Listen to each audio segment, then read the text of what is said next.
Shalom, sean ustedes bienvenidos al Centro de Estudios y Comunidad Judía Nazarena de Derech Hashem. Para nosotros un honor, un placer tenerlos aquí.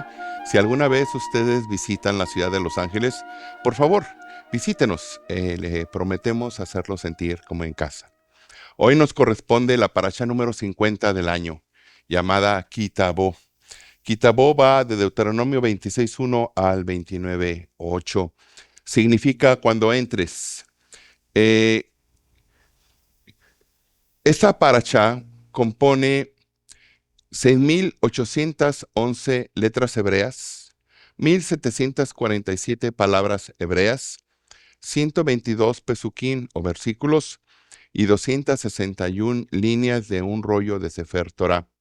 Se lee en septiembre, rara vez a finales de agosto. Básicamente esta parashá se enfoca en los siguientes 3 puntos. Muy bien. Uno, se refiere a 3 ceremonias importantes que se hacían en el templo o en el santuario, las cuales son las siguientes: diezmos, primicias,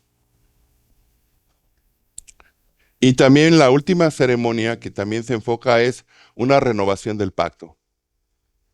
Esta parashá engloba eso. También habla de leyes secundarias,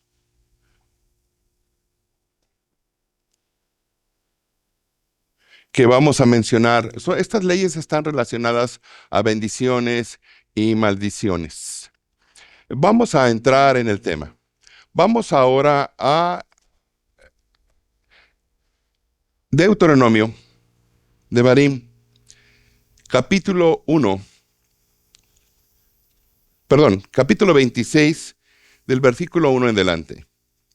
Y dice así: Y será que cuando hubieres entrado a la tierra que Hashem tu Eloa te da por heredad, y la poseyeres y habitares en ella, entonces tomarás de las primicias de todos los frutos de la tierra que sacares de tu tierra que Hashem tu Eloa te da, y lo pondrás en un canastillo, e irás al lugar que el Eterno Dios te da, para hacer habitar allí su nombre. Y menciona después cómo era esta ceremonia. Muy bien. Sin embargo, queridos hijos, aquí hay algo sumamente interesante.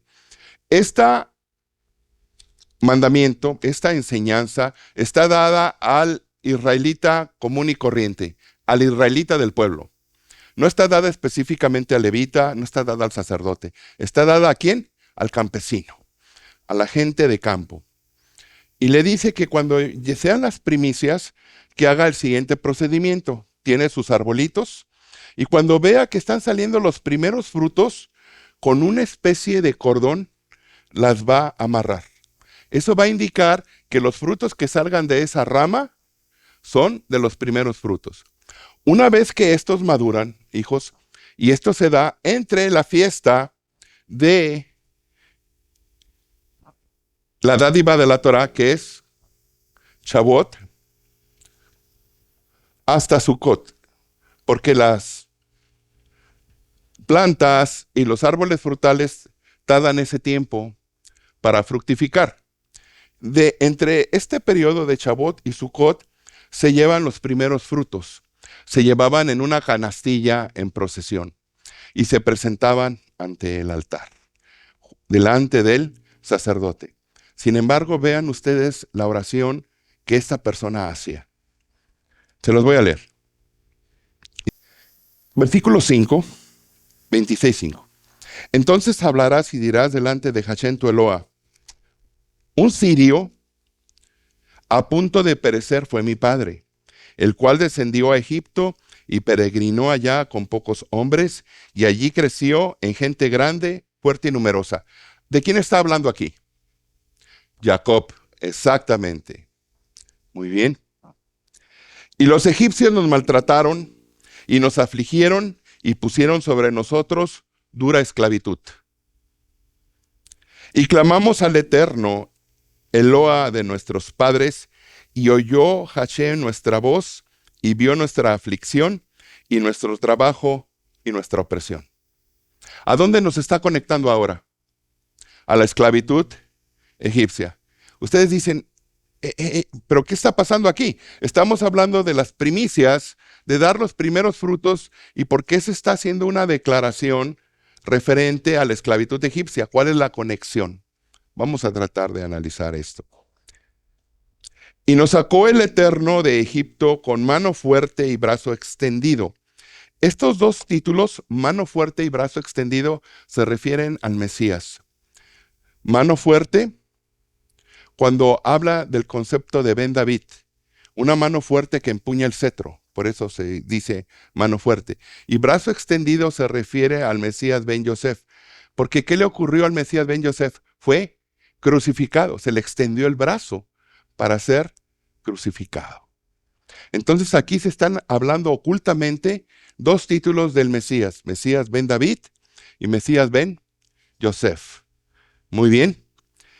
Y con grande espanto y con señales y con milagros. Fíjense que no se mencionan las palabras plagas. ¿Observan? Las palabras plagas, las plagas de Egipto es un concepto que nosotros le hemos dado. Es algo conceptual. Pero en las escrituras dice portentos, milagros o señales, ¿verdad? Y que con gran espanto. ¿Observan? O sea, en verdad fueron plagas para Egipto, pero para Israel fueron señales, portentos y milagros. Qué curioso, ¿verdad? Lo que para otro es una gran desgracia, para el que el Eterno protege, es un gran milagro. Por eso yo les digo a ustedes, hijos, no se ha forjado el arma que los va a destruir. No se ha forjado el daño que les pudiera dañar. Ustedes son hijos del Eterno, protegidos y cuidados por Él, a donde quiera que vayan. Y dice así, y nos trajo a este lugar y diónos esta tierra que fluye leche y miel. Por supuesto, hijos, no hay manantiales de leche ni manantiales de miel. Lo que está hablando es una forma, ¿cómo podríamos decir? Simbólica, una forma metafórica. Está hablando de la miel que fluye de los dátiles, de las palmeras, y la leche de las uvas de las cabras. O sea que es una tierra buena para la agricultura y buena para la ganadería. Muy bien. Y ahora he aquí, he traído, fíjense lo que está diciendo la persona, el hijo de Israel.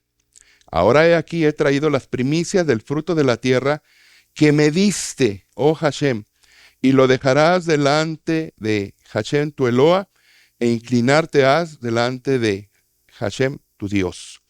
Y te alegrarás con todo el bien que Hashem tu Eloa te hubiere dado a ti, a tu casa, tú y el levita y el extranjero que está en medio de ti. Primeramente, ¿cuál es la conexión entonces? ¿Cuál es la conexión que podemos establecer entre la esclavitud egipcia y la ceremonia de las primicias?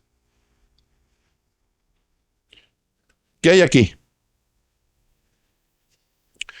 ¿Por qué se nos conecta, queridos hijos? ¿Verdad? Esclavitud egipcia a la ceremonia de las primicias. ¿Cuál es su conexión? ¿Por qué conecta uno con otro? ¿Por qué? Muy bien. Vamos a analizar. Miren, hijos, aquí el concepto es oración. Hijos, para ustedes, ¿qué es tefilá? ¿Qué es oración? Tefilá, en su esencia hebrea, significa básicamente lucha. ¿Han notado que cuando ustedes oran, empiezan a orar y de pronto les empiezan a invadir multitud de pensamientos? No he pagado la renta. O mañana tengo que llamarle a mi amigo. No he hecho la cita con el doctor. Y vuelve de nuevo a la oración y de pronto, tengo que darle mantenimiento a mi automóvil. No le contesté a mi jefe. Es un bombardeo continuo. Es una lucha por querer conectarte con el Todopoderoso. Y una vez que ustedes persiste y se mantiene orando, entra usted a una especie de cuarto, una especie de templo espiritual donde ya nada le interrumpe y su oración es derramada. Muy bien. Ahora, ¿esto qué significa, hijos? La oración tefilá siempre es vista como movimiento. O sea, hijos, la oración no nada más son palabras. Las palabras siempre son vistas en el contexto hebreo como una acción, como parte de un movimiento. En otras palabras, la primera parte de la solución para todo problema que tú tienes en tu vida, financiero, de salud, familiar, laboral, es la oración. La oración es la primera parte de la solución de tus problemas. Porque vean ustedes dónde se inicia la liberación de Egipto. Dice así el capítulo 26, versículo 6. Y clamamos al Eterno, Eloá de nuestros padres, y oyó nuestra voz, y vio nuestra aflicción y nuestro trabajo, y nos liberó. ¿Dónde se inició el proceso de salir de una esclavitud? Exactamente en la oración. De ahí, hijos, que la oración sea un elemento indispensable en nuestras vidas. ¿Cada cuánto debes orar? En todo momento. En otras palabras, no des un paso en tu trabajo, en tu vida familiar, en las cosas que tú haces sin antes pedirle al Eterno su guía. ¿Recuerdan ustedes lo que dijo nuestro Santo Maestro? Dice, pedid, ¿verdad? Porque sin mí, nada. No dice algunas cosas. ¿Qué dice? Nada podréis hacer. Eso significa, hijo, que en tu trabajo, en tu caminar, en tus decisiones, incluyes siempre al Eterno. En todo. Si tú vas a iniciar una relación con una joven o un joven, incluye al Eterno.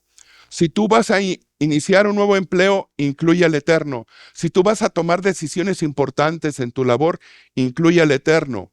Si tú vas a iniciar construcciones, diverso tipo de labor que tu trabajo demande, incluye al Eterno. Siempre inclúyelo, inclúyelo. ¿Por qué? Porque la oración es la primera parte de la solución de tus problemas. ¿Ok, hijos?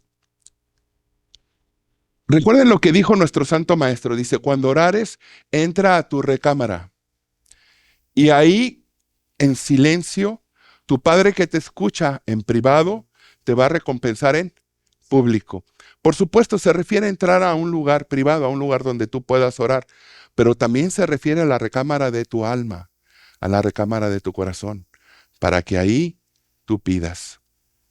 Mira, hijo, en cuanto a las oraciones repetitivas, por decir algo, o las oraciones ya establecidas, tienen una enorme ventaja. Están muy bien pensadas, están muy bien diseñadas. Y son oraciones, si tú las estás diciendo ya de manera automática, significa que te has elevado espiritualmente, porque esa oración ya es parte de ti, de tu psique, de tu alma. Ahora, ¿puedes tú añadirle algo más? Por supuesto. ¿Puedes tú pedir algo personal? Por supuesto. Pero la estructura está ahí. Miren, hijos, una de las cosas que poca gente se ha dado cuenta es que el pueblo de Israel es un pueblo que sabe orar. Cuando los discípulos se acercan a Yeshua y le dicen, Maestro, enséñanos a orar, tal como Juan, Yahanán Hanabí, enseñó a sus discípulos.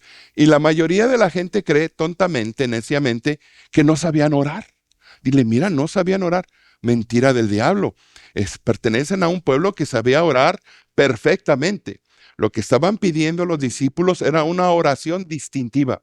Una oración de tal manera que cuando las personas que los oyeran dijeran, estos oran así porque son nazarenos.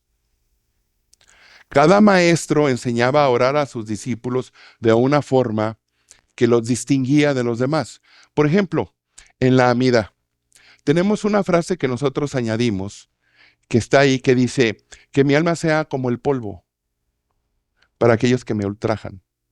¿Recuerdan esas palabras? Esas palabras las enseñó el Rabí Hanina. No estaban en la Amida originalmente, pero gustaron tanto, tanto, tanto que sus discípulos la añaden. Pero cuando las otras personas, las otras escuelas rabínicas oyeron esa oración, dijeron, yo quiero de eso, a mí también me gusta, y así es como quedó. Pero originalmente esas partes de la Amida no son parte de la original, fueron añadidas. Entonces, ¿eso qué nos indica, Gabriel? Que tú puedes elevar esa oración, personalizarla y derramar tu alma, aun cuando sea una oración ya estructurada. La respuesta es sí. De hecho, hazlo. Eso es bueno. Pero también compártelo, porque todos aprendemos de ti. Muy bien. Miren, hijos, otro de los elementos que debemos de considerar ahora, entonces, hijos, que vemos que la oración es un movimiento. ¿Un movimiento de dónde? Del problema, ¿a dónde? A la solución. Desde el punto de vista teológico, del peligro, ¿a dónde? A la salvación. Es un movimiento.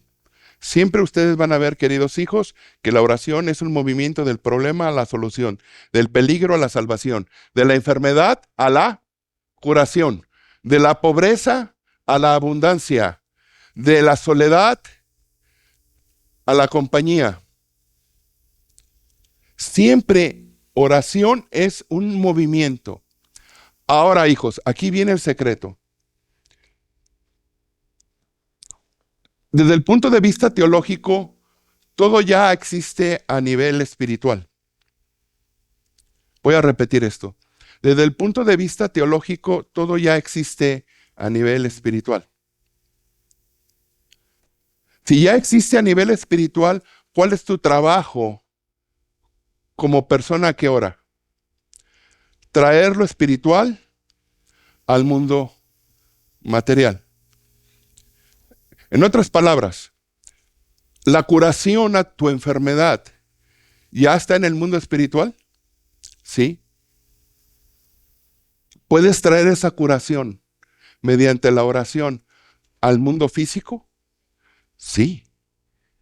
Si tú te sientes solo, triste, abandonado, puedes traer a la persona ideal, la persona que el Eterno tiene para ti, a tu realidad. Sí. Y si tú estás en problemas económicos, estrecheces, que te quitan la paz, que te llenan de ansiedad, el Eterno te ha prometido abundancia. ¿Puedes traer esa abundancia a tu vida? Si ya está espiritualmente, la respuesta es sí. Ahora, aquí es el secreto. Aquí, pero sin embargo viene algo muy interesante. Dice, y te alegrarás tú y toda tu casa delante del Eterno. Pero ustedes dicen, hey, un problema, ¿cómo me voy a alegrar si yo tengo una enfermedad que los médicos me han diagnosticado incurable? ¿Cómo me voy a alegrar si estoy ante una situación económica que me estoy posiblemente arruinando? ¿Cómo me voy a alegrar si perdí mi empleo? ¿Cómo me voy a alegrar si estoy en problemas familiares graves? ¿Cómo me voy a alegrar? La respuesta es esta. Que es una peregrinación del problema a la solución, del peligro a la salvación. ¿Qué pasa, hijo, si mediante un acto de fe, porque el Eterno te va a responder, porque el Eterno te va a curar, el Eterno te va a sacar de esos problemas económicos, el Eterno te va a dar a la persona ideal para tu vida, el Eterno te va a dar bendición y bendición a manos llenas? Porque recuerden, hijos, el Eterno no respalda mi palabra ni la palabra del vecino, respalda su palabra. Y cuando ustedes ven en el Deuteronomio toda esa enorme cadena, esa enorme serie de bendiciones, una tras otra, 95% de esas bendiciones son materiales. Pero ustedes se preguntan, ¿de dónde viene tanta bendición? Del mundo espiritual que se materializan en el mundo físico. Ahora aquí viene lo interesante, hijos. Si yo aquí estoy triste y afligido, y yo sé que la fe y la oración se va a mover en esta dirección, ¿qué pasa si ya desde un principio me siento feliz? En otras palabras, ahorita tú estás preocupado por tus problemas económicos. Estás triste por tu enfermedad. Muy bien. Y tienes razón. Pero tú sabes que el Eterno te escucha. Tú sabes que tu oración ha sido respondida. Al tiempo del Eterno, todo vendrá a su lugar. Muy bien. ¿Qué pasa si en lugar de estar triste, esperando que el Eterno me responda, y yo haciendo también mi parte, por supuesto? ¿Están de acuerdo? Yo hago mi parte, yo hago lo posible y el Eterno hace lo imposible. Muy bien, yo también hago mi parte. Pero una de las cosas de hacer mi parte es asumir desde un principio que el Eterno me respondió. Y actuar como si la bendición ya estuviera aquí. Por ejemplo, vamos a suponer que ustedes están muy preocupados por una situación económica grave, muy tristes. Tienen ansiedad, tienen miedo. Y de pronto, ¿qué pasa si ustedes en ese momento sintieran que en su cuenta bancaria se van a depositar una gran cantidad de dinero?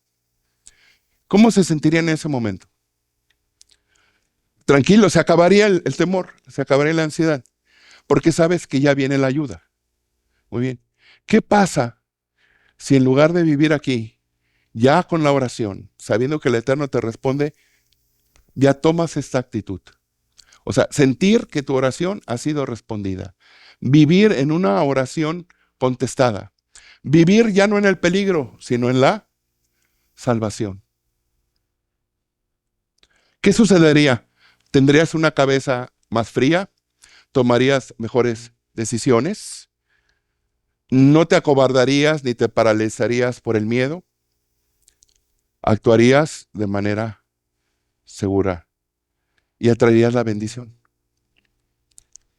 Por eso, hijos, es que la oración siempre es vista como un acto de movimiento que va del peligro a la salvación.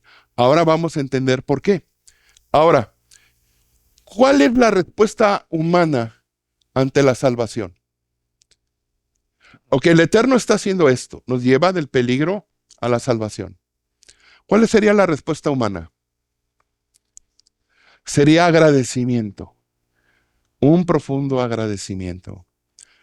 Por eso dice aquí la palabra agradecimiento. Entonces, en estos pasajes, hijos, está contenido una gran verdad, una verdad espiritual que nos va a hacer a nosotros más fuertes, más felices, más enteros. Nos va a ayudar a entender que tus problemas son grandes, sí, pero tú tienes un Dios más grande que cualquier problema. Que tus enfermedades son de cuidado, sí, pero tú tienes al mejor médico del universo. Lo único que tienes que hacer es guardar los mandamientos, ser fiel, hacer todo lo que está de tu parte para remediar la situación y lo demás, lo imposible, el Eterno lo va a hacer. Vean estas palabras, ¿ok? Y te alegrarás con todo el bien que el Eterno tu Eloa te hubiere dado a ti, a tu casa, tú y el levita y el extranjero que está en medio de ti. Ahora, aquí viene un secreto, hijos. Cuando tú tengas abundancia, ¿qué vas a hacer? Vamos a empezar por partes. Defínanme la palabra abundancia. ¿Qué es abundancia? ¿Tener de más? Muy bien. Pero defínanme ustedes qué es abundancia. Mora, por, con micrófono, querida Mora, defíneme cuál es tu concepto de abundancia. ¿Cuál es tu concepto de abundancia? Juan, ¿se prepara? También usted.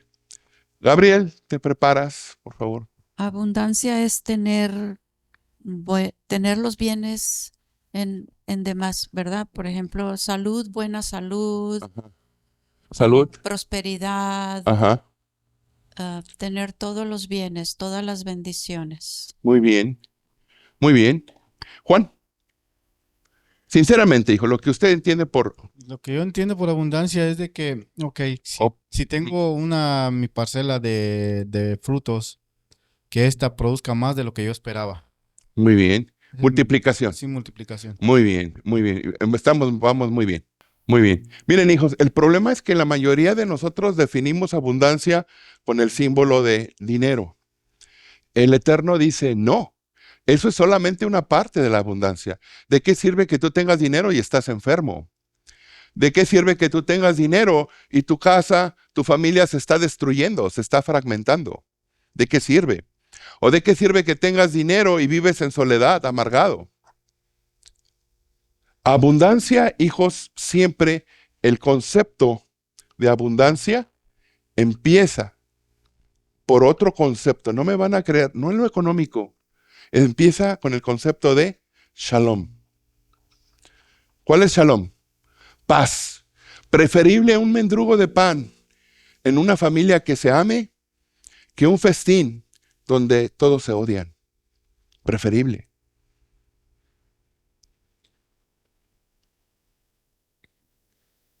Entonces, hijos, la abundancia siempre ustedes conceptúenla no en el sentido del dinero. Me voy a comprar un billete de lotería y entonces voy a ser feliz cuando gane. Ciertamente el dinero es una bendición, no lo niego, queridos hijos. Es verdad. Pero no concibas así la abundancia. La abundancia, hijos, es shalom.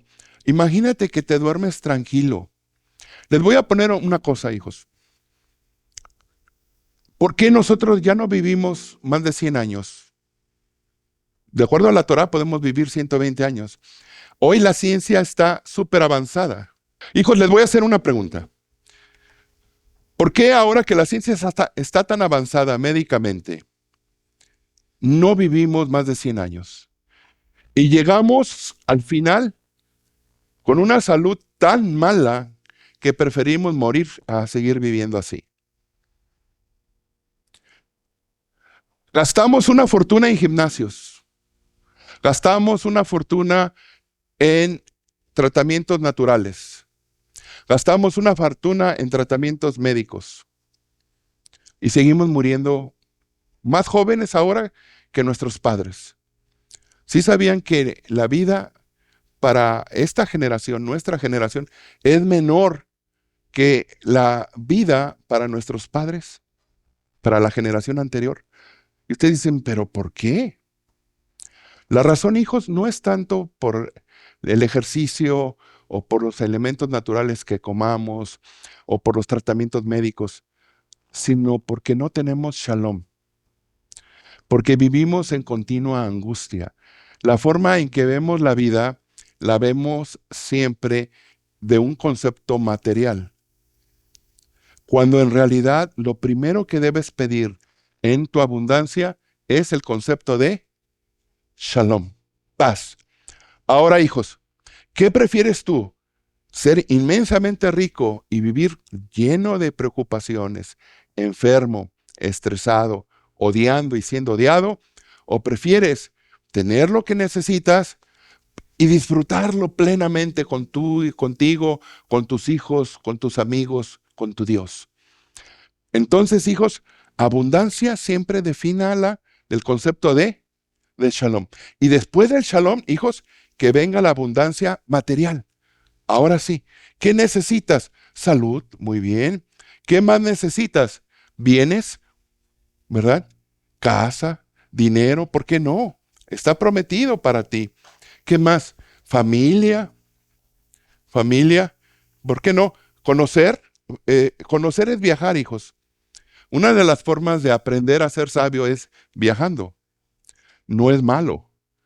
Todo esto lo puedes pedir, hijo, siempre y cuando tengas tu shalom. Pero ahora usted me dice, More, ¿Cómo puedo brincar aquí si mi vida no es fácil? De acuerdo a qué nos indica este pasaje. Y te alegrarás tú y toda tu casa. Y la clave es lo siguiente: agradecimiento.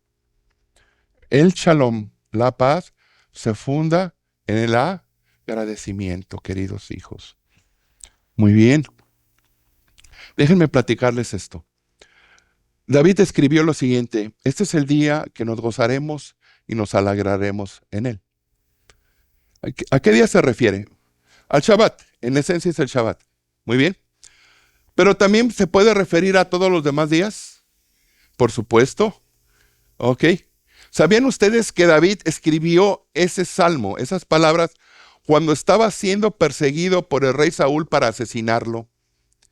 Y esa persecución duró más de 10 años.